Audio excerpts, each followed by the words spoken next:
the biggest thing, the biggest candidate, right? And I'm not creating anything controversial here, but Trey Smith, right? Like the Bears got to upgrade their offensive line, and Trey Smith from the Chiefs, 6'6", 325 pounds. I think it was a six-round pick several years ago. Now he's going to be 26 years old when the season starts. PFF had him graded as like the 15th best guard in all of football. If you also want to look at maybe Madden ratings, it's always kind of hard to evaluate guards and tackles. I get it and such, but Madden rating, he was rated as the seventh best guard this past season. So, you know, keep it. I think the biggest thing to keep an eye out on is Travis Kelsey going to retire, right? Because what that does, it creates kind of that snowball effect. It'll free up that cap space where the Chiefs can actually re-sign Trey Smith. Now, Trey Smith didn't necessarily have the best playoffs, best Super Bowl, but he is still probably like one of their best offensive linemen.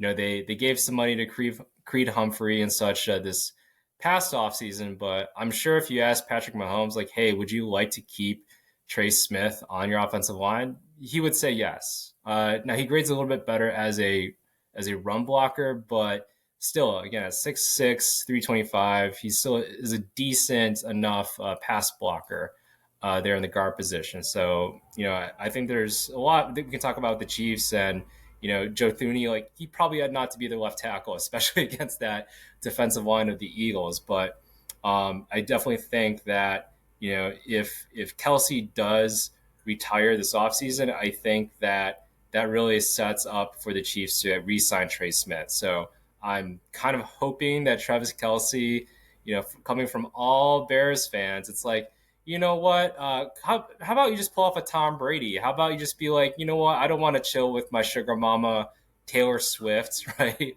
I don't want to chill with her. I want some revenge. I want some revenge.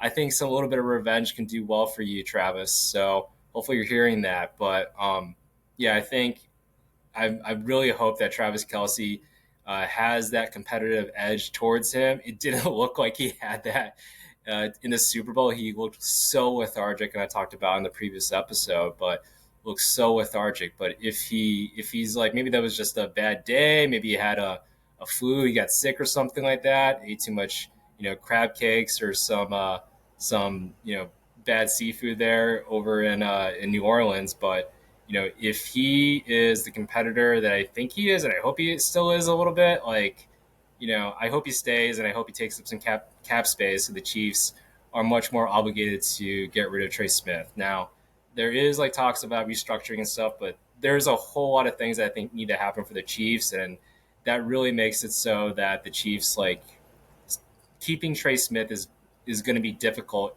if Travis Kelsey does decide to stay. So yeah, Trey Smith though, I have him going to the Bears. Thank you, Eagles, because if they had won, I feel like if they had won, then Travis Kelsey would have ridden to the sunset and go to his sugar mama Taylor Swift, and the Chiefs would have been able to keep Trey Smith. But for right now, at least, it is still kind of ambiguous and up in the air. But former teammate from Darnell Wright, so there's what I was talking about before, the familiarity, and has been playing at a Pro Bowl caliber level for been in the league for about 3-4 years since he entered.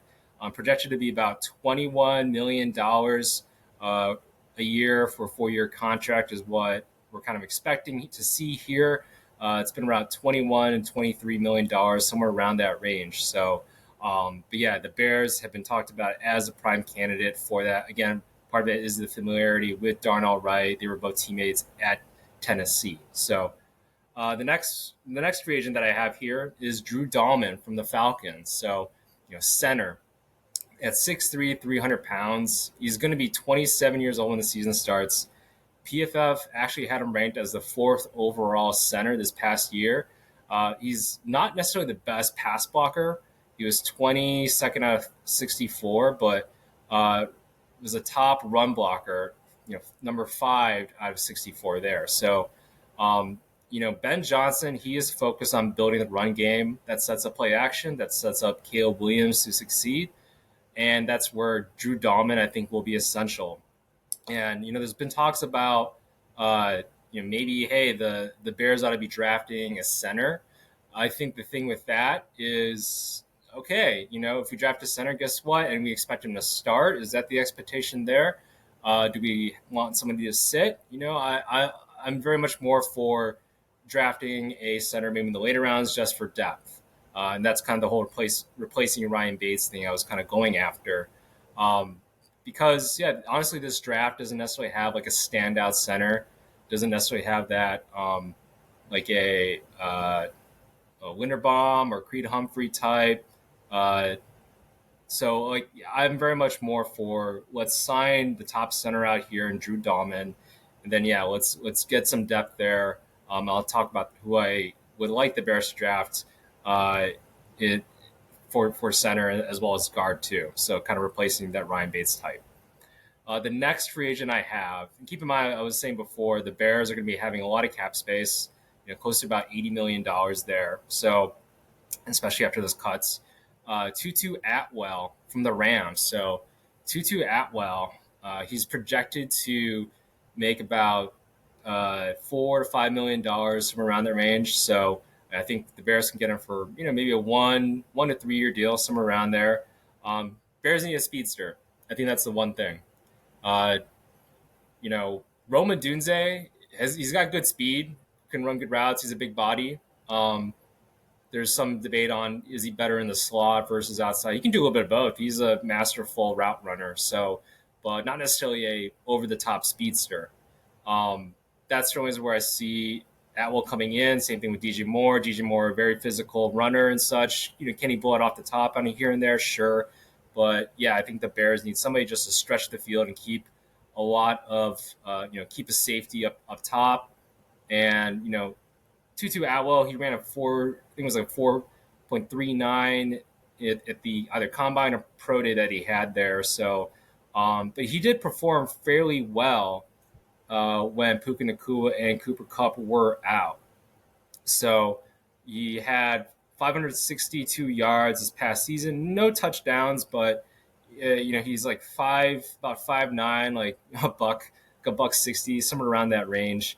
And he actually improved though. I think this is the one thing I did like. He did improve his target catch rate. So jumped from 48% the previous couple of seasons to this past season it jumped up to 60%. So caught 60% of the catches that where he was targeted. So what I like about that is it's showing progression, right? So he's not just a speedster. He can run routes here and there and, find, especially if you are a speedster, if you are able to find spots in the zone, I think that's where things come in handy. Or if it's man, yeah, can you get past and go over the top the safeties and expand the field for everybody else on your team there. So I like Tutu Atwell.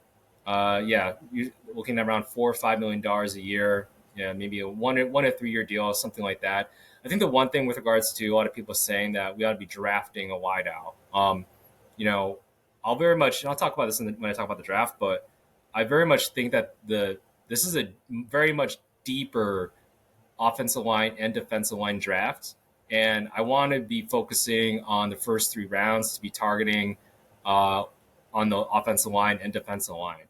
Wide receivers aren't that great in this draft. I think I see some drafts out there like with Tez Johnson, maybe at he's projected to be about second, third round, but he's somewhere to Tutu Atwell in a way, projected to be faster. I think some people are saying might be a 4.2 type of guy, which that's very alluring. But again, Bears need help on the offensive line and defensive line.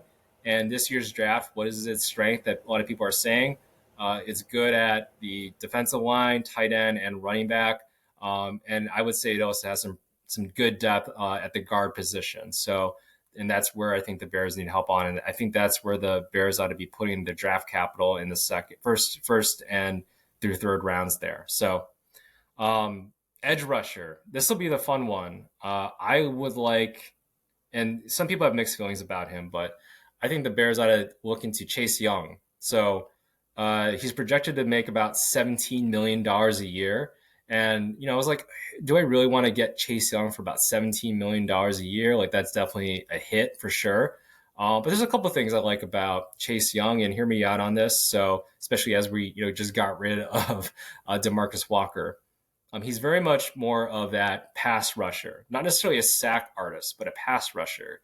Uh, he played with Montez Sweat in Washington, and he can get quarterback hurries. That's the one stat that he shines. He was actually ninth in the NFL this past season in quarterback hurries. So, I think the lack of sack production actually does hurt his value. I think he only just had like five and a half this past season, which was actually the highest total I think since his rookie year, where he had 7 and 1 defensive rookie of the year then. So, but yeah, he can at least get towards the quarterback and make the quarterback make some irresponsible decisions.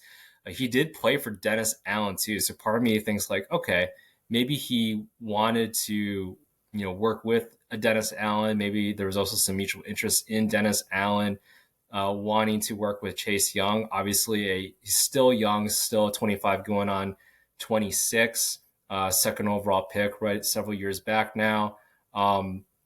Isn't the greatest against the run, but he does fit the body type that Dennis Allen likes, right? He's 6'5", 265. So I think I feel like that fits like his bare minimum, Dennis Allen's bare minimum for a defensive end. So he usually likes like somewhere between 265 to like 290, I would say, for edge rusher. You look at the Cam Jordans of the world, Trey Hendrickson's, very much big-bodied edge rushers that can both, have good run defense as well as get to the quarterback. So I think, if it's like a 1 or 2 year deal, that would be ideal. He might want more like a 3 or 4 year deal. So, but yeah, I think $17 million, it's not ideal, but I think, there's been talks about Josh Sweat, who also kind of fits that mold a little bit.